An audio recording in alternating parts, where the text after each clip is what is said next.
Translation and purport by Srila Prabhupada. Translation. Thus, finding their father so deluded in an act of immorality, the sages headed by Marichi, all sons of Brahma, spoke as follows with great respect. Purport. The sage like Marichi were not in wrong in submitting their protest against the acts of their great father. They knew very well that even though their father committed a mistake, there must have been some great purpose behind the show. Otherwise, such a great personality could not have committed such a mistake. It might be that Brahma wanted to warn his subordinates about human frailties in their dealings with women. This is always very dangerous for persons who are born on the path of self realization. Therefore, great personalities like Brahma, even when in the wrong, should not be neglected, nor could the great sages headed by Marichi show any disrespect because of his extraordinary behavior. O Father, this performance in which you are endeavoring to complicate yourself was never attempted by any other Brahma, nor by anyone else, nor by you in previous kalpas, nor will anyone dare to attempt it in future. You are the supreme being in the universe. So how is it that you want to have sex with your daughter and cannot control your desire? Purport. The post of Brahma is the supermost post in the universe, and it appears that there are many Brahmas and many universes beside the one in which we are situated. One who fills this post must be ideal in behavior, for Brahma sets the example for all the living entity. Brahma, the living entity who is the most pious and spiritually elevated, is entrusted with a post next to that of personality of Godhead. Thus ends the Bhaktivedanta purport. So in this chapter, so in the previous verses, we have read that Brahmaji is doing the secondary creation. So in the course of doing the secondary creation, he has generated many sons. So after he generated many sons, like the 10 sages headed by Narada Muni, Kardama, all those, so then he generated a daughter from his body, and the daughter was named as Vak. Vak means the power of speech, or Saraswati. So then, fortunately or unfortunately, it's not up to us to decide. So Brahma became sexually attracted towards his daughter, even though she was not attracted towards Brahma in the same way, but he was attracted.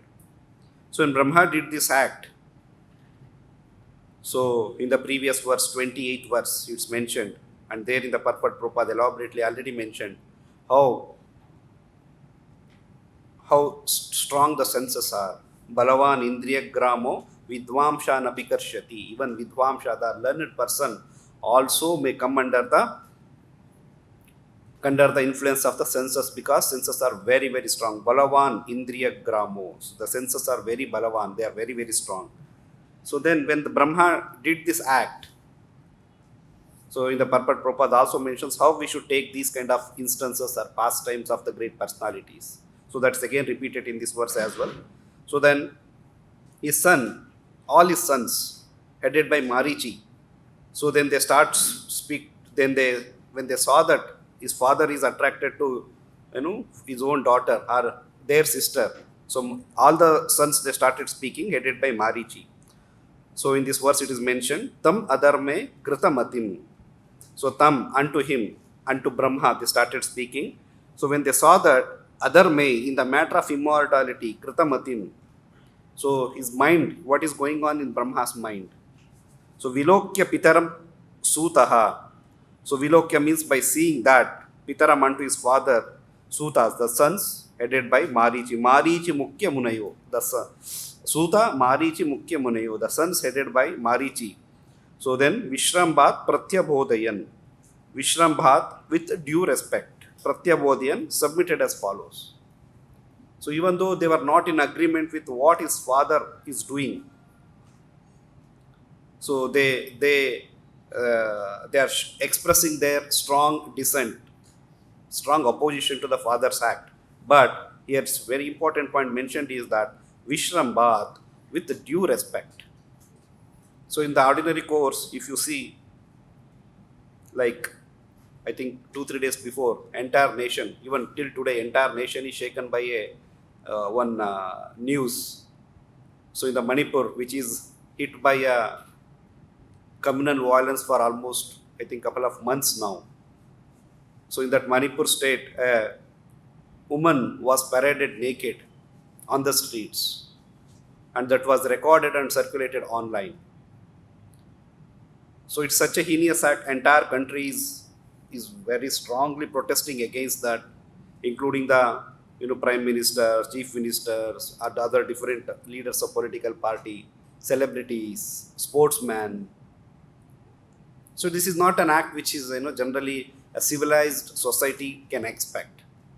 So now what they are doing? So now the government is contemplating to give a kind of a very very very strict punishment for those culprits.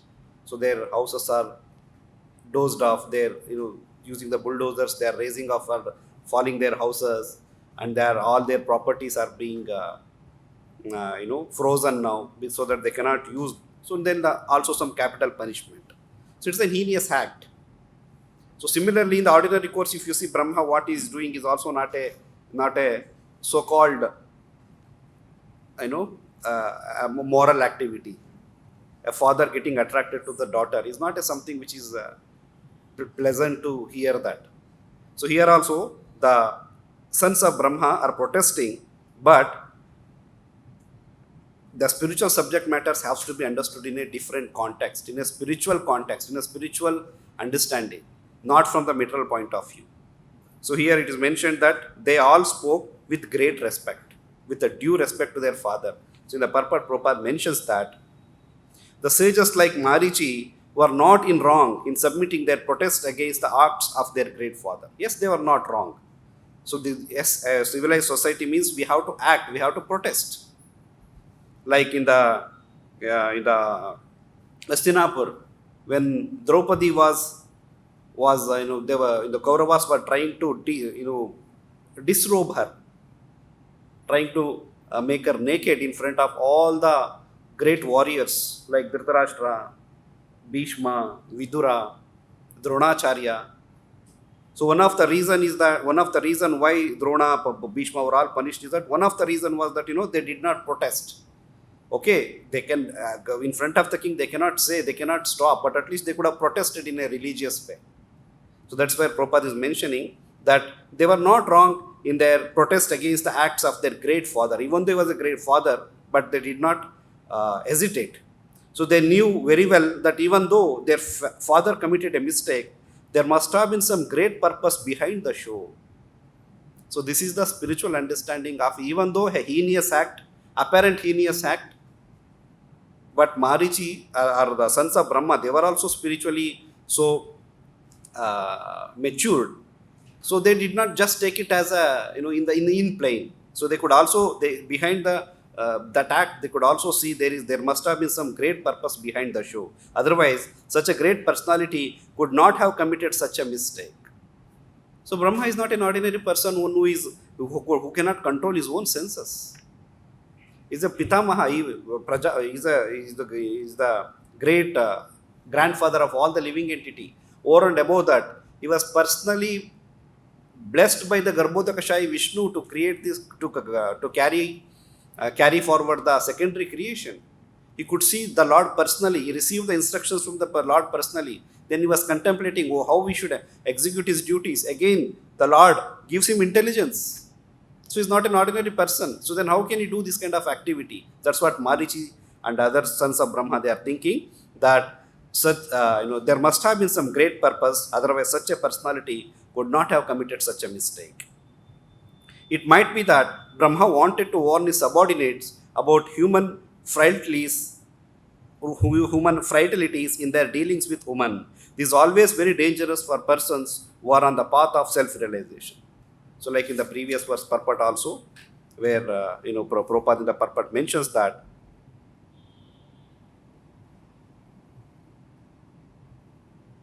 how the activities of Brahma or Lord Shiva getting attracted to Mohini Murti cannot be just taken like how a conditioned soul in this material world getting attracted to opposite sex. They are not just like that.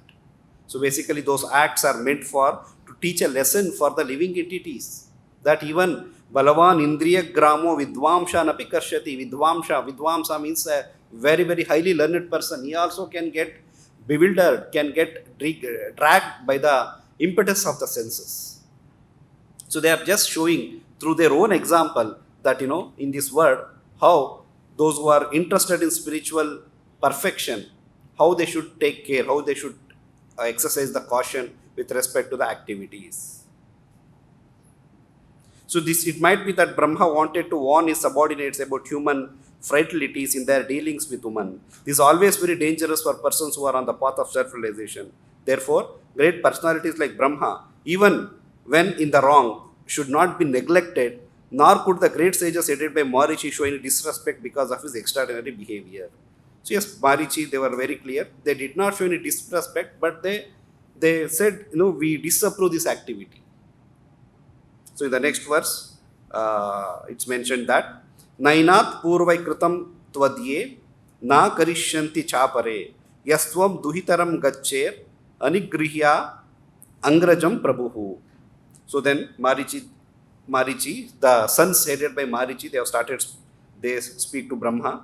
Oh Father, this performance in which you are endeavoring to complicate yourself was never attempted by any other Brahma, nor by anyone else. So that means nor by any other Brahma. That means there are so many universes and there are so many Brahmas.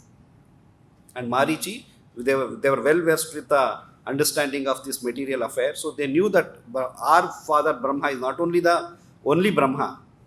So as many number of universes are there, those many number of Brahmas are there. So that's why they are mentioning it was never attempted by any other Brahma, nor by anyone else, nor by you in previous kalpas. So a kalpa is basically a day of Brahma, which has 14 manus and 1000 Mahayuga cycles, because each manu lives for about 72 Mahayugas, cycle of Satya, Dwapara, Treta and Kali Yuga. So 1000 Mahayuga. So it's known as one day of Brahma. So every day, basically what Brahmaji is doing, what we are reading from the couple of chapters, starting from 5th chapter, how Brahma started creation, this material creation. So this is not activity which Brahma is doing for the very first time. Every day, when the night comes, when everything gets submerged in the Garbhodakashaya Vishnu, then again, next day Brahma wakes up, then again he will, because everything has become zero now. So he has to start from the scratch. So that's what they are mentioning. Nor by you in previous kalpas. So previous kalpas. So this means that this pastime which happened where Brahma got attracted to his own daughter is not which happens in every kalpas. This is an exemplary. This is for a purpose of showing to the next generation living entities that how they should be careful with respect to the opposite sex, or with respect to the fruitive activity or attachment to the opposite sex. So this is a Brahma specially performing this pastime in this particular kalpa. Then nor will anyone dare to attempt it in the future, because this is not a ordinary activity. This is a very, very heinous act. That's why no one in the future also will attempt to do this kind of an activity. You are the supreme being in the universe. So how is that you want to have sex with your daughter and cannot control your desire? So ordinary living entity, when he does, okay, some punishment is given and okay, that matter is closed. Suppose even in our own age, it is said that so many such sexual assaults or rapes are happening every day. But especially when a bureaucrat or when a politician or a person who is having a very respectable position in the society, if he commits that act, so that becomes a big news. So why that is becoming a big news? Because every day thousands of such instances are getting reported. So why is that only such incident is being hyped? Because those personalities are not ordinary persons. Their activities many people follow, practice. They want to imitate, they want to follow their activities. So that kind of personalities, when they commit such mistakes, it's a very heinous act. It's actually misdirecting the society.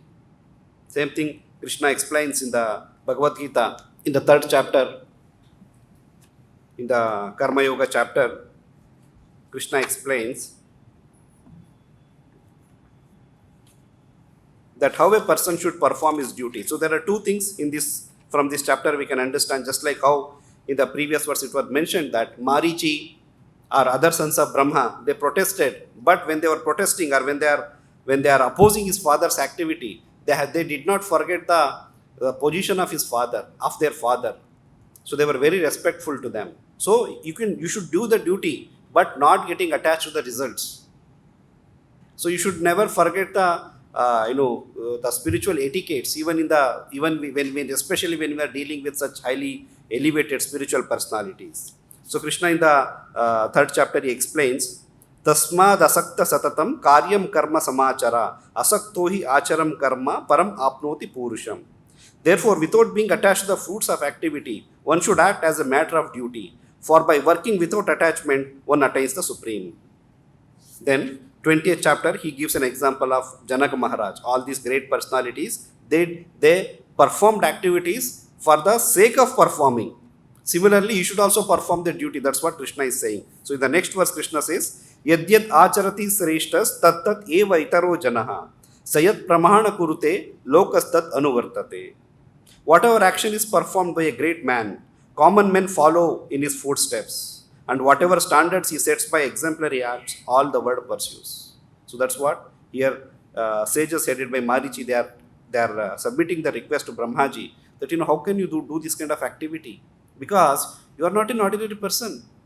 You are the first living entity in this whole universe. And you are the great exemplar. You are a Mahajana. That's why one of the Mahajana's first name is Swayambhu. That is Brahmaji.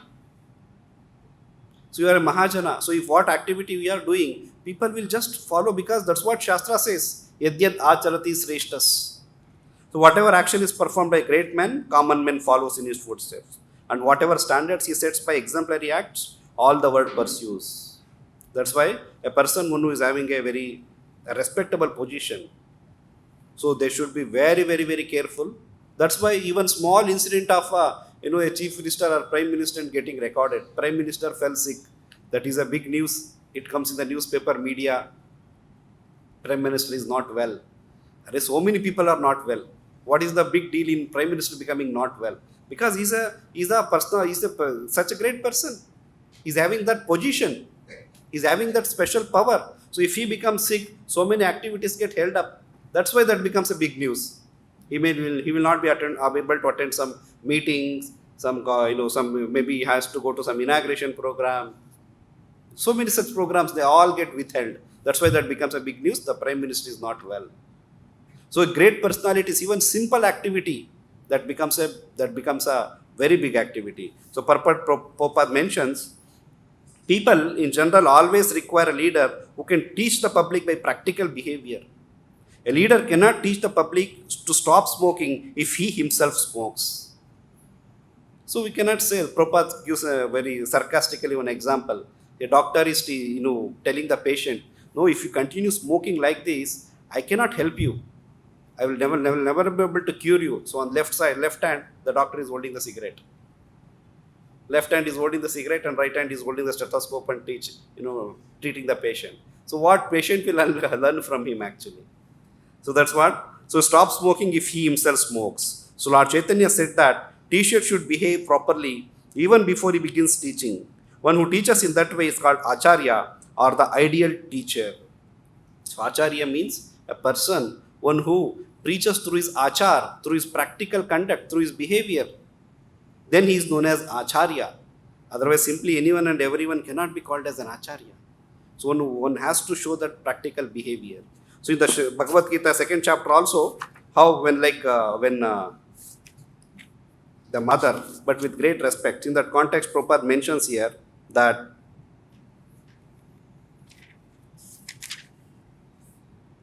Arjuna in the second chapter is again giving reasons for not to fight. So one of the reasons what he is giving is that, O killer of Madhusudana, how can I counteract with arrows in battle men like Bhishma and Drona who are worthy of my worship? So there in the purport Prabhupada mentions, respectable superiors like Bhishma, the grandfather, and Dronacharya, the teacher, are always worshipable. Even if they attack, they should not be counterattacked. It is general etiquette that superiors are not to be offered even a verbal fight. Even if they are sometimes harsh in behavior, they should not be harshly treated. Then how is it possible for Arjuna to counterattack them? So it's a etiquette basically. So that's what here the same etiquette the sages are following. So then, when they are saying an important point to note is that why Brahmaji is doing that? Why Brahma is actually is performing this pastime, which is going to set a very bad example for the coming generations. So basically, any great personality, or a spiritual master, or a spiritually elevated person, sometimes to enlighten his disciples or followers or his sons, so they show them the practical, they show them through the practical activities, just to enlighten them, just to caution them. Like here it is mentioned that it might be that Brahma wanted to warn his subordinates about human frailties in their dealings with women. This is always very dangerous for persons who are on the path of self-realization. So Brahma wanted to practically show this. Even though activity, the way the entire episode may be very, very unpleasant, but the mood or the intention with which this pastime is being enacted are further shlokas, further verses mentions about what Brahma took a counteraction to counter this offense, to counter this such a sinful activity. So why is he doing that? Because he wanted to teach, because all his sons were unmarried, newly born. So Marichi, other 10 sons, Kardama Muni, Narada Muni, Kardama also by then he was not married. So he's teaching them that going ahead, in the course of discharging their duties, how careful they should be with respect to dealing with the woman. With respect to, so whenever it is said dealing with woman, for a man it is woman, for a woman it is man. So it's basically opposite sex. Equally it applies to both the genders actually. So similar such instance appears in Srimad Bhagavatam in the fourth canto, where Narada Muni appears in the kingdom of Prachina Barhi. So Prachina Barhi, he underwent lot of he did lot of fruitive activities. So when he was doing those fruitive activities, so then he was also very pious man, but engaged in fruitive activities, attached to sense gratification, family affairs. So to enlighten him, Narada Muni comes. So it was the time when his sons, Prachetas, when they were born. So Prachina Barhi tells you, please go perform tapasya and then come back, so that you become perfect in performing the Gruhastha affairs and in ruling this world. So when they come back, here Maitreya Muni again continuing that pastime, what happens next actually. So Prachetas, they worship the Lord, so Shiva, so they get they receive instructions from Lord Shiva. Then after that, they stood in the water for 10,000 years and recited prayers given to them by Lord Shiva. Then after this, the Narada Muni appears in the kingdom, in the palace of Prachina Barhi. So where Prachina Barhi, he requests Narada Muni that, O great soul Narada, my intelligence is entangled in fruitive activities. Therefore, I do not know the ultimate goal of life. Kindly instruct me in pure knowledge so that I can get out of the entanglement of fruitive activities. So he's requesting Narada Muni, so that I'm too much attached to the fruitive activities, family affairs, sense gratification, kingdom. So I'm not satisfied. So please tell me how actually I should get out of these things, fruitive activities. So the answer to this is the subject matter which is described in the next 4 chapters, a very elaborate discussion between description by Narada Muni of an allegory. Allegory means a kind of a moral story which has a hidden meaning, which has some moral stories. So we sometimes when we are presenting to someone, we tell some stories, and then after explaining the story, narrating the story, we'll tell the essence. Oh, this is what is that. So Narada Muni is narrating a story of King Puranjana and King Puranjani. So even though it is described in the 4th chapter, starting from 4th canto 25th up to 29th, so but very, very important story to enlighten that how fruitive activities will bind a person, how sense gratification will bind a person to this material world, and how we can come out of that. Then Narada Muni, so since we have a very less time, I'll not go through the detailed verses, I'll just mention the important ones. So what happens is that when he asks the question, then Narada Muni tells, okay, I'll tell you one story. So there was a person known as Puranjana. So he was very young, good looking, intelligent. Then he had a friend named as Avigyan.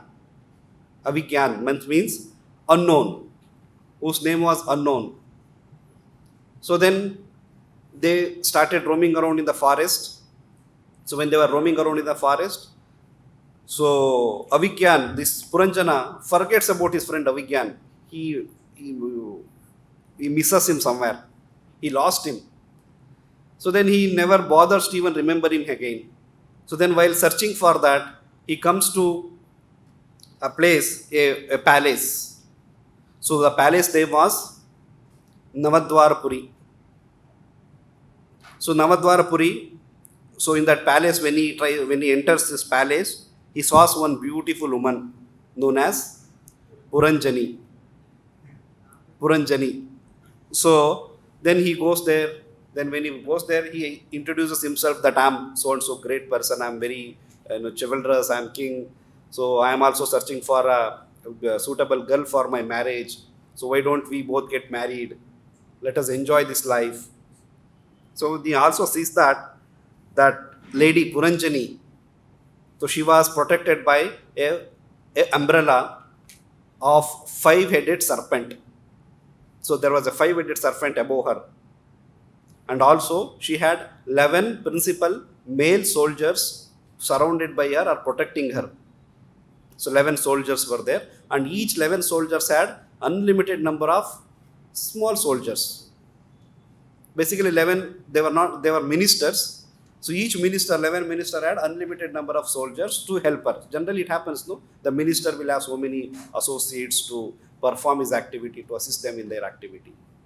So then Puranjani accepts his proposal. So both of them get married. So everything was going well. They were enjoying like anything. So then comes a twist to the story. So Puranjana, once he goes out for hunting in the forest.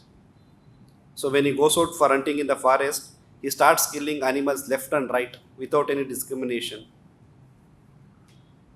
So when he was doing in the course of this time, then Narada Muni changes the scene now. Change of scene. Narada Muni comes to another story, okay, all these things were going on. Meanwhile, what happens? So there was one girl named Durbhagi, misfortune. These are all the names mentioned in Srimad Bhagavatam. So misfortune, she was the daughter of Kala. She was daughter of time. So known as, Srimad Bhagavatam explains as Kala. Sorry? Kala Venjana. Kala Kanya, something like that. So her name was that, daughter of Kala. So then she was also searching for a suitable person to get married. Then what happens? Another twist in the story. She happens to come and meet Narada Muni. So she requests Narada Muni that please marry me. I am searching for a suitable husband. So Narada Muni says, I am a mendicant. I cannot marry you. So you please go to some other person. So he guides her to a person, to a king of Yavanas, Yavana Raja. So who was, we'll come to that, who are each personalities. Towards the end again, Narada Muni explains by taking each of these names. So he sends her. So she becomes angry that, you are not accepting my proposal. So she becomes frustrated and she curses him that you should not stay in any place for more than 3 days. So Daksha also has cursed Narada Muni. So here in this pastime, again Narada Muni was cursed by this lady, Durbhangi. So Narada Muni, after being cursed, he will anyway, for him it doesn't make any sense, doesn't make any difference. So he will tell, okay, you go to the person known as Yavana Raja. So Yavana Raja then when she goes there, he tells that, you are already 85-year-old, you are looking so old, invalid. How can I marry you? I cannot marry, but I'll just keep you with me. So I have my own brother, whose name is Bhaya, and I have 2 brothers. One is Prajwan, and another one is Bhaya. So these two brothers are there. So all the three of us, and I have so many soldiers. So let all the four of us together, let us make one team, and let us attack all the kingdoms, and let us conquer the kingdoms. So then all of them, then Durbhagi's father, who is he? Kala Raja, king of the time. So he will also help them. So all of them make a team and they start attacking different kingdoms. So whichever the kingdom they attack, that kingdom would become completely destroyed. The moment they attack, sometimes it so happens, some they want, they will defeat the king, they will take some wealth and they will go back. No, they were not just living that like that. They were completely destroying the kingdom, that palace, kingdom and palace both, which will be of no use further. So they would destroy like that. So then they start going like that. So now Narada Muni comes back to the story where Puranjana is hunting in the forest. So Puranjana, when he was hunting in the forest, so there was another Gandharva king named as Chandavegan. So he, with his 720 soldiers, this particular number is also mentioned. Narada Muni explains the 720 numbers. So they attack Navadwarapuri. So when they attacked Navadwarapuri, the five-headed snake, so it was trying to protect the fort. So when it was trying to protect the fort, the Chandavegan and his 720 soldiers were strong. So that became very weak. That became very,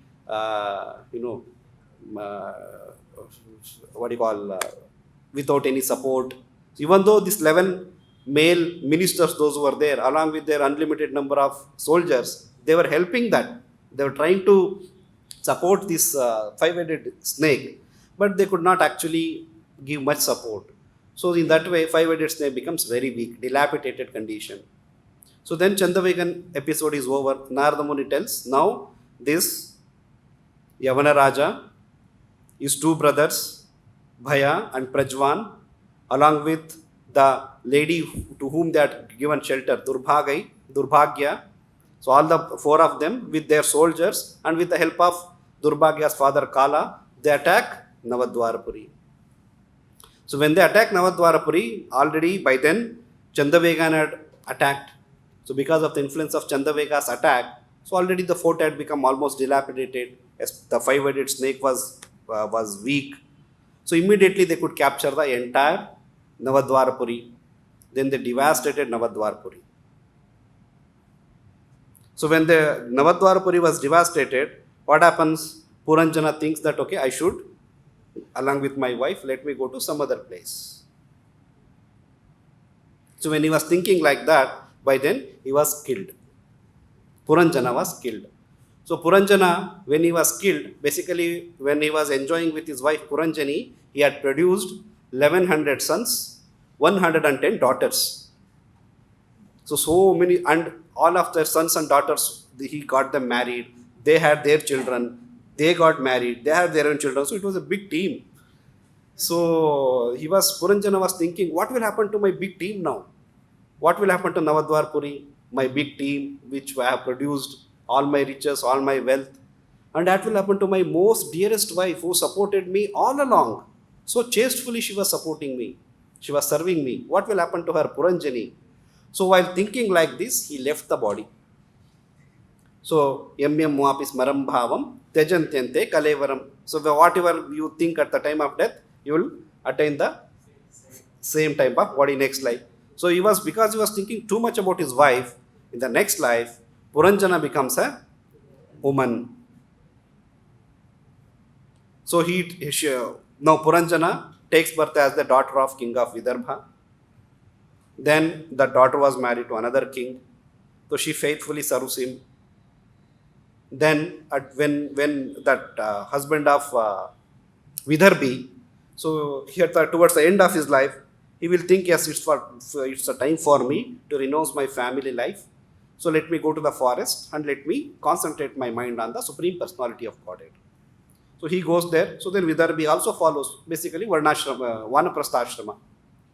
So when they go there, so the husband becomes very, he was completely engaged or immersed in the thinking of the Supreme Personality of Godhead. So the old age or invalidity attacks his body. He becomes dilapidated. One fine day, he leaves his body. Now Vidarbhi becomes too much disturbed that her husband has passed away now.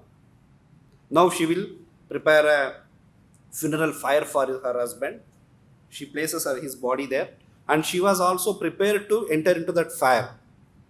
So that's sati system, which previously a chaste woman would do that. Then when she was preparing to enter, but she was not thinking, her husband dead or left the body while thinking of the Supreme Personality of Godhead. Because he was realized that, what is the duty of a human being? What is the duty of a living entity? So, but she was not in that condition. So she was thinking continuously of her husband and about to enter the fire. So when she was about to enter the fire, a Brahmana appears. A final twist in the story. A Brahmana appears there, and then he will tell, what are you doing? She will tell, I lost my husband. My entire life is of no use now without my husband. How can I live? So I just want to follow the path which my husband practiced. So then he will tell, no, your husband was spiritually situated, so he went back to Godhead. But in your condition, if you enter into the fire, what will happen? What will happen? Then that Brahmana narrates the story of Puranjana. To whom is he narrating? Vidarbhi. To Vidarbhi. Then after narrating that story, he will tell, Vidarbhi, you are none other than that Puranjana. Then how did I become woman? Just because while leaving the body in your previous life, you remembered your wife. That's why in this life you became a woman. Now in this life you are remembering your husband and about to leave the body. So next life what you will become? You will become again a male. You will take a male body. So in this way, if you practice this method, this perpetual repetition of male-female body will never end. So then what you are supposed to do? You think of the Supreme Personality of Godhead. So you have to stop this cycle. If you want to stop this cycle, then think of the Supreme Personality of Godhead and leave the body in that consciousness. Now, story is over. After the story ended, Prachina Barhi is asking that somewhere he was able to collect that, why Narad Muni sometimes indirectly is hinting me, indirectly is pointing to me only, because all these activities, what Puranjana is doing, somewhere some activities are very similar to my activities, what I am doing. So Narada Muni, but what I don't know why he is narrating. Then Prachina Barhi is saying that it's the 29th towards the end of that discussion between Narada and Prachina Barhi. Prachina Barhi replied, my dear Lord, we could not appreciate completely the purport of your allegory story of King Puranjana. Actually, those who are perfect in spiritual knowledge can understand, but for us who are overly attached to fruitive activity, to realize the purpose of your story is very difficult. So he says, those who are spiritually perfect in spiritual knowledge, probably they can understand, but I am not in that condition because I am attached to the overly attached to the fruitive activity. It's becoming difficult for me to understand. So please help me. So Prabhupada in the purport mentions that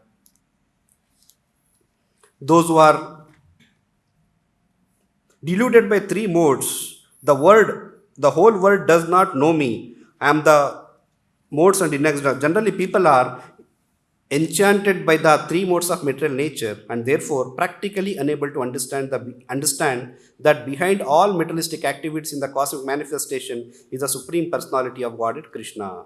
So generally people are engaged in sinful or past activity. They are not perfect in knowledge of devotional service. So because they are ignorant, they cannot understand. Even after describing the entire story, Prachina Barhi was not exactly able to take out the spiritual message. Just like how Brahmaji in this verse, he is practically demonstrating that, what is the danger of getting attracted to opposite sex. Sex pleasure, sensual pleasure. If the senses are not controlled, what will be the result? Similarly, Narada Muni is demonstrating through an allegory, through an example, through a story. Then Narada Muni starts explaining that what was the story which he explained to Prachina Barhi. So there he says, Puranjana is spirit soul, you yourself. And then Abhigyan is the super soul who is always there with us, spirit soul. So when they were wandering in the forest, Puranjana forgets about Abhigyan. That means the soul forgets about super soul. That's where we end up in this material world, right? Then he wants to enjoy. That's where he goes and ends up in a place known as Navadwarpuri. That means a fort with 9 gates. That's the body with 9 holes. Navarandras. So this body, the soul, then he enters this body. So when he enters this body, he sees a beautiful woman known as Puranjani. So Puranjani is Buddhi, intelligence. The soul, so he intelligence. But what happens? That intelligence is covered. So that in that fort, Puranjani was protected by 5-headed serpent. So what is the 5-headed serpent? No, pranavayus. 5 different pranavayus. And then she was protected by 11 ministers, 5 working senses, 5 knowledge acquiring senses, and mind. So out of the 11, there was one chief minister also. So who was mind, who was controlling all other 10 ministers. So then each minister had thousands of soldiers. So what does that represent?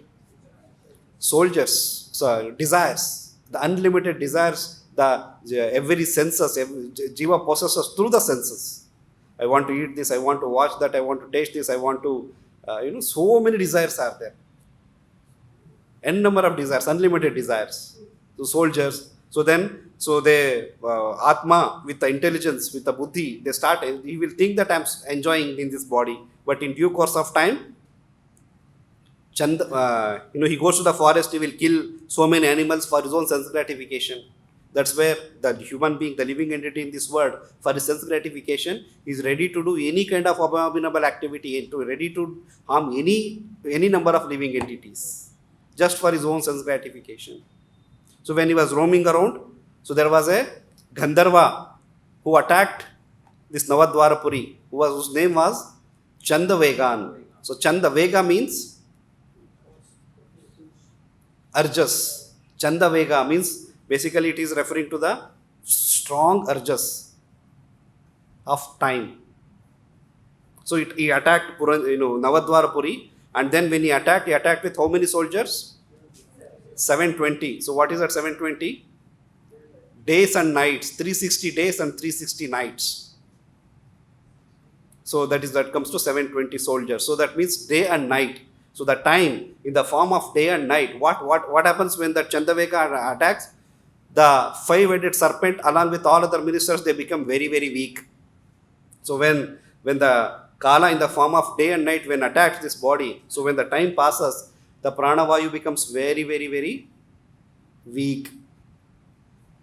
And all the senses, they also become very weak. So in the meantime, Kala had one daughter named as Durbhagya, misfortune. So misfortune of a living entity, which because of that misfortune only the living entity has come and loitering in this world.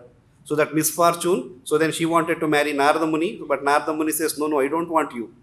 Narada Muni is spiritually elevated person, how we will accept that misfortune? He will tell you, go to Yavana Raja, the sinful person. Because Yavana, Mlechas and Yavanas means persons those who are engaged in abominable or sinful activities. So then he had 2 brothers.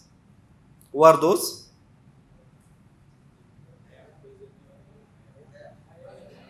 Bhaya and Prajvara. So Bhaya means fear personified, and Jwara means fever.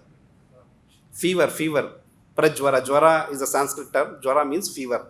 So fear and fever were the brothers of that Yavana, and along with their so many soldiers, with the help of Kala, with the help of Kala's daughter Durbhagi, all of them, they make a team and they start attacking different kingdoms. So what is the mean? They start attacking different bodies.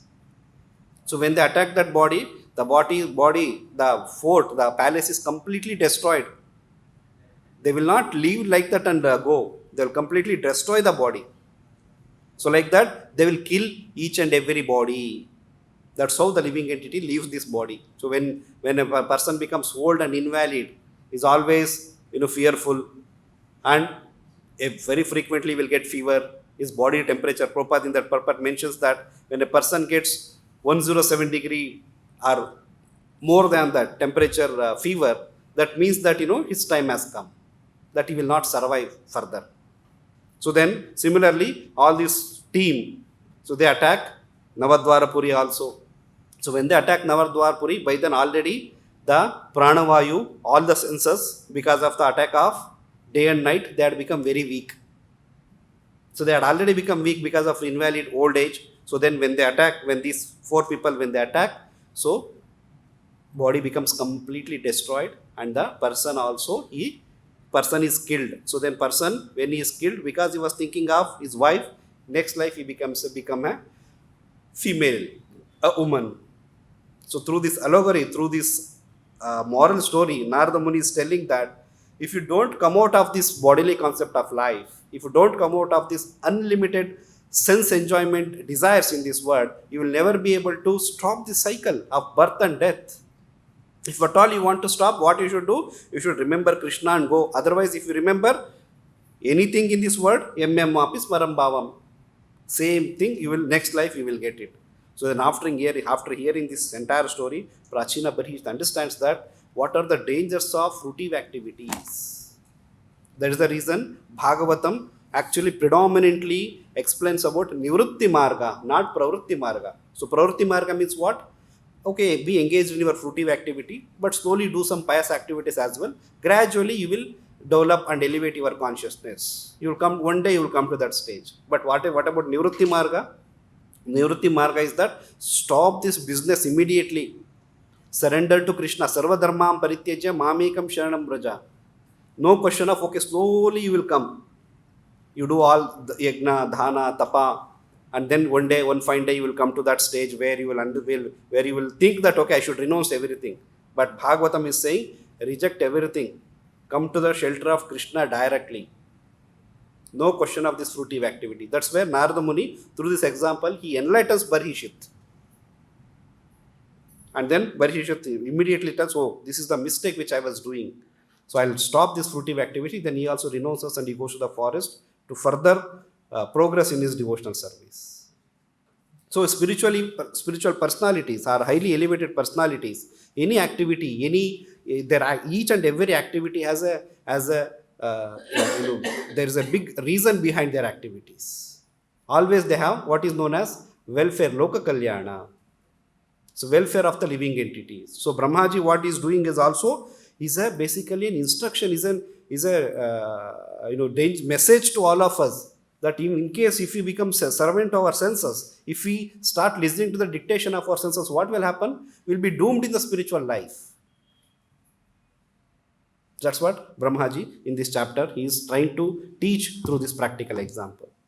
I'll stop here. Grantara Srimad Bhagavatam ki, Jagat Guru Srila Prabhupada ki, Nitai Gaur Premanande.